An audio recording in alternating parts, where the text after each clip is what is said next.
What if the popular financial advice you've been following is actually a trap, leading you deeper into debt and stress?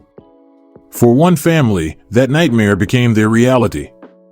They followed all the rules from the modern gurus.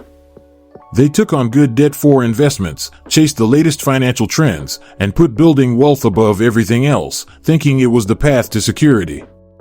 But instead of security, they just found themselves drowning in debt and stress, right on the brink of total financial disaster. The late-night arguments, the fear of every ringing phone call, the constant weight on their shoulders, it was all-consuming. Alright, the first mistake is maybe the most common one because it feels so normal in our culture, the debt trap. We're told debt is just a tool. Good debt, they call it. But for the family in our story, that tool quickly started feeling more like a set of chains. A car loan here, a few credit cards there for vacations and nice things they felt they deserved, and soon, their paychecks were spoken for before they even hit the bank. Their freedom was just gone. This isn't a new problem. Thousands of years ago, the King James Bible laid it out with perfect clarity. Proverbs 22 verse 7 states, "The rich ruleth over the poor, and the borrower is servant to the lender." Think about that language. Not a partner. Not a client. A servant. When you're in debt, you're not totally free to make your own choices anymore. Your time, your energy, and your resources are spent serving the lender. You can't give generously, you can't save for the future, and you can't pivot when a new opportunity comes along, because you're bound by the obligations you've made.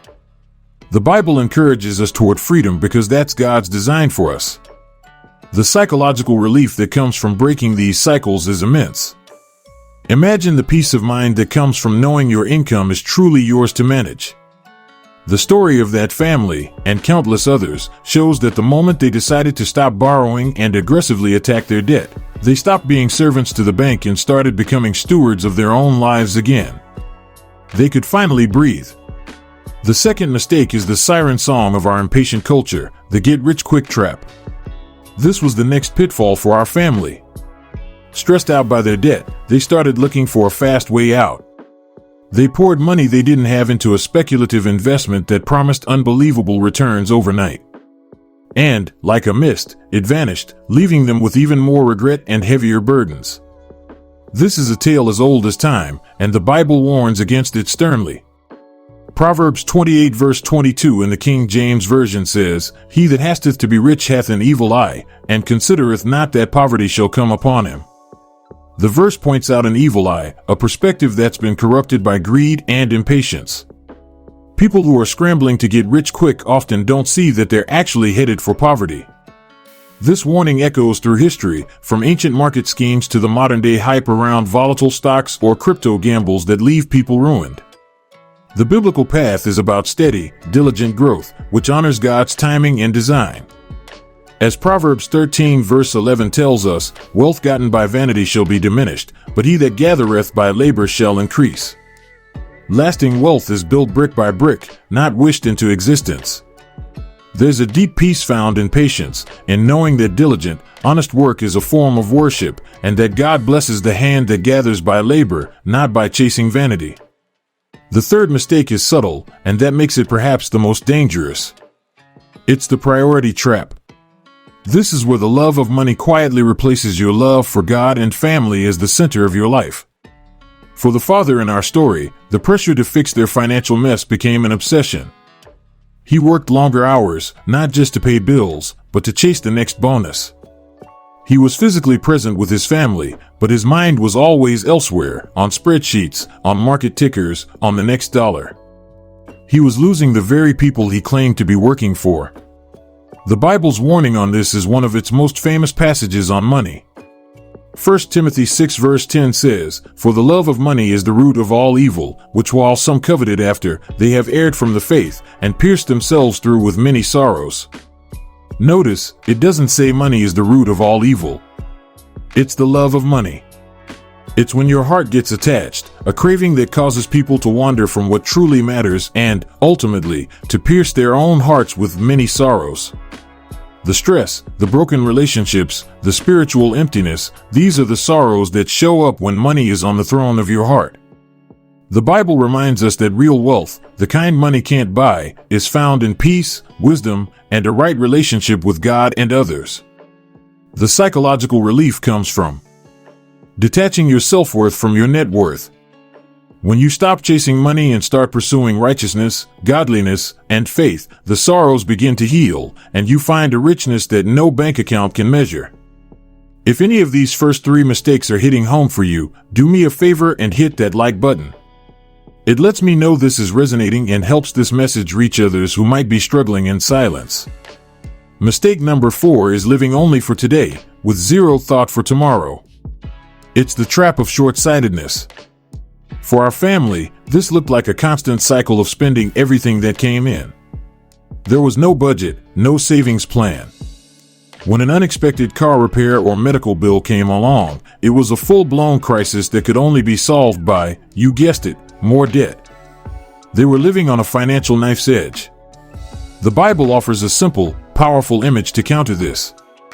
Proverbs 6 verse 6 says, "Go to the ant, thou sluggard, consider her ways, and be wise." So, what's so wise about the ant? The passage continues, explaining that the ant, without any boss, provideth her meat in the summer, and gathereth her food in the harvest. The ant understands seasons. It knows that a time of harvest must be used to prepare for a time of laying. It works diligently to store up for the future. This is the heart of biblical financial planning. Another proverb, 21:20, puts it even more bluntly, "There is treasure to be desired and oil in the dwelling of the wise, but a foolish man spendeth it up." The wise build a reserve. The foolish consume everything they have. The biblical encouragement is that looking ahead and planning builds a foundation of security and peace for your family. And the psychological relief is huge. Having a savings buffer, an emergency fund, is one of the greatest stress relievers you can have. It turns a crisis into an inconvenience. It replaces fear with confidence, knowing you have been wise and prepared for the inevitable storms of life. Okay, trap number 5 can be tough to talk about, but it's critical, neglecting your income through a slack hand. This isn't just about being unwilling to work, it's about lacking diligence, consistency, and excellence in the work you do. Before their crisis, the husband in our story did the bare minimum at his job. He was often late, inconsistent in his effort, and kept getting passed over for promotions. He was working with a slack hand, and his income reflected it. The Bible makes a direct connection between diligence and prosperity. Proverbs 10 verse 4 in the KJV is crystal clear, "He becometh poor that dealeth with a slack hand, but the hand of the diligent maketh rich." Now, this isn't a promise that every diligent person will become a millionaire. It is a principle. A slack, lazy, or inconsistent approach to your work or business will trend toward poverty. But a diligent, consistent, and excellent approach will trend toward provision and even abundance. Our work is a primary way we bring value to the world, and God blesses diligence. The Bible teaches that our work matters to God. It can be an act of worship. The psychological relief comes from replacing the regret of half-hearted effort with the pride of a job well done. When our family's patriarch began to see his work as an offering to God, his whole attitude transformed. He became diligent, and soon, his income began to grow, not through a get-rich-quick scheme, but through the time-tested principle of the diligent hand. The 6th mistake is thinking you have to figure it all out on your own. It's the trap of isolation. Our family made every one of their financial mistakes in a vacuum. They didn't talk to their pastor, they didn't consult with wise, older Christians who had been through it, and they didn't seek out biblically sound financial advice. They were too proud or too embarrassed to admit they were struggling, and so they made their problems worse by staying silent. The Bible champions the power of community and counsel. Proverbs 11 verse 14 warns, "Where no counsel is, a people fall, but in the multitude of counselors there is safety." This principle is life-changing. Making major financial decisions alone is dangerous. We all have blind spots. We're all swayed by our emotions, whether it's greed or fear. But when we bring our plans and our problems into the light and share them with godly counselors, a spouse, a mentor, a pastor, or a trusted advisor who shares your values, there is safety. They can see things we can't. They can offer perspective, accountability, and wisdom that protects us from falling. Finally, the seventh mistake is the ultimate one, the foundation that all the other financial sins are built on, trusting in uncertain riches instead of the living God. Even if you avoid debt, work hard, and save diligently, if your ultimate trust and security is in your bank account, you are standing on shifting sand. Markets crash. Jobs are lost. Wealth can disappear in an instant. This is the final warning Paul gives to Timothy, and it is a charge to us today. 1 Timothy 6 verse 17 says, "Charge them that are rich in this world, that they be not high-minded, nor trust in uncertain riches, but in the living God, who giveth us richly all things to enjoy." So there you have it, the debt trap, the get-rich-quick trap, the priority trap, the short-sightedness trap, the income neglect trap, the isolation trap, and the false security trap. These aren't just ancient rules, they are a roadmap to help us navigate the maze of modern money stress. For the family in our story, discovering these truths was like finding a light in a dark room. It gave them a clear path out of disaster and into a life of peace, freedom, and purpose. They learned that God's ways are not meant to restrict us, but to protect us. Which of these 7 traps hits closest to home for you? Let me know in the comments below. Sharing it is the first step out of the isolation trap. If this video has been helpful, please subscribe and turn on notifications so you don't miss our next one. Remember, God's plan is for you to be a wise steward, free from the bondage of financial worry, so that you can serve Him with your whole heart.